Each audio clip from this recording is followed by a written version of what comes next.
નવી civil hospital ખાતેથી 54મું અંગદાન. ઓલપાડ ખાતે રહેતા 27 વર્ષીય ઇન્દલકુમારના લીવર અને 2 કિડનીનું દાન થયું.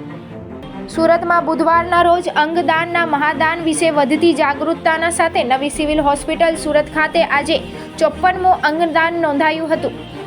મૂળ બિહારના અને સુરતના ઓલપાડ તાલુકાના ઓરમા ગામે રહેતા અને સંચા ખાતામાં કામ કરતા બ્રેન્ડેડ ઇન્દુલકુમાર લીવરે અને 2 કિડનીના દાનથી જરૂરિયાતમંદ દર્દીઓને નવજીવન મળશે.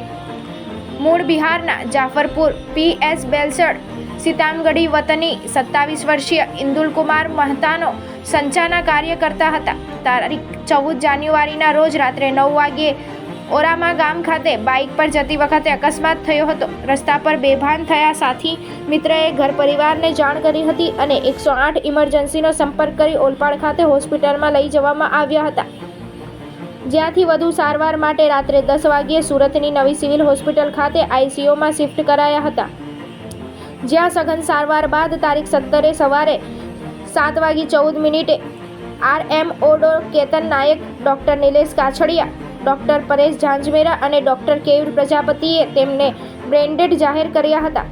તેઓના માથાના ભાગે હેડ ઇન્જરી થઈ હોવાનું નિદાન થયું છે. ઇન્દુલકુમારના મહતોના પરિવાર સભ્યોને RMO doctor Ketan Nayak, doctor Nilesh Kachhadiya, Gujarat nursing કાઉન્સિલના ઇકબાલ કડીવાલા, કાઉન્સિલર નિર્મલા કાથુડે અંગદાનનું મહત્વ સમજાવ્યું. બ્રેન્ડેડ ઇન્દુલકુમારના પરિવારે દુઃખની ઘડીમાં પણ અંગદાન માટે તત્પરતા દાખવી હતી. ઓલપાડના ઓરામા ગામમાં રહેતા પતિ પત્ની પ્રીતિકુમાર સહિત પરિવારે સંમતિ આપતા આજે સવારે બ્રેન્ડેડના 2 કિડની અને લીવરને અમદાવાદની IKD હોસ્પિટલ ખાતે લઈ જવામાં આવ્યા હતા.